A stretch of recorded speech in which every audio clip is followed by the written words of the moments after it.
All right, believe it or not, I'm actually doing a stretch to help my shoulder tendinitis or whatever the impingement, whatever the problem is, Bursitis. bursitis. And the goal with this stretch is to actually free up my shoulder blade so it can go up, rotate, which takes stress off of that shoulder joint. Another way to do it is with the booyah stick. Oh, yeah, you can do it just like this. Put it on the chair. Bob is grasping tight here, leaning and getting that stretch. And we're going to show you this in just a second, how the shoulder blade needs to move up and why these stretches are effective. Okay, so we talked about the shoulder blade. The shoulder blade actually has to slide across a rib cage when you lift your arm up like this. See, it goes up to 60 degrees technically. You don't have to worry about that, but this is a motion that needs to happen when you have shoulder flexion or reaching overhead. These stretches stretch out the muscles that hold it low, and this actually is going to strengthen the muscles that pull it up for proper mechanics. Bob, you want to show it on the other arm? Sure. So these are called wall slides. Start with your pinky against the wall. Yep. Go up to the level. So he's talking about level as being the humerus, right, the arm bone and here. then think about the shoulder blade moving up. Yeah. So elevate, and what if you think about this bone going up, that's going to get the shoulder blade.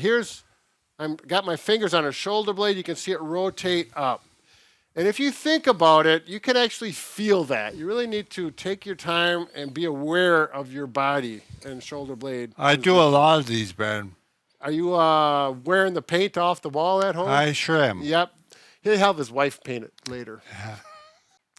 All right, the next exercise is the back against the wall, doing the upward slide of the arm. I like to call them W's. Bob tries to keep his arms against the wall. It stretches the muscles in the front, and the shoulder blades are going to actually move the way they should. And that's what this is for, stretching and strengthening different muscles as opposed to the first wall slide exercise. Wall angels. Wall angels, there you go. How many are you going to do? 5 to 10, I'm assuming. Sure. Yeah, they're not as easy as they look. By the time you get to 10, you will want to stop. You feel that good stretch, right? I sure I do. The other We'll option. show on the floor. All right, take a pillow. Put it like this. Lay on the pillow. Elevates the trunk a little bit. Lie on the pillow. Lie on the pillow. I'm telling you, the There we English go. majors are really getting mad at me. Arms down here, and exactly the same movement that Bob was doing on the wall. Now watch Brad how his left arm comes up. But it's getting better. So definitely tighter than my right. And my left shoulder has had a problem. Right. It's almost Not surprising. It's still getting better though. I can still my swim is getting better. That's all I care about. Good job. Oh yes. All right. And now this stretch is called all fours because you're on all fours and you rock backwards. All fours rocking. If you look at the shoulder blade here, it's getting stretched, rotating forward. The key to this is that your hand stays still. And as you go back, a stretch. If you want a little more motion, a little more stretch on this shoulder blade, Bob's showing a good demonstration. Just bring that hand over to the other hand, and you will definitely feel more of a stretch through these muscles and tissues. What if you can't get down? What if you can't get down? That's a good point. Then you're going to take a chair up by a desk or a table or a cupboard, hands here, and rock back. It really works good if you happen to have a chair, like an office chair.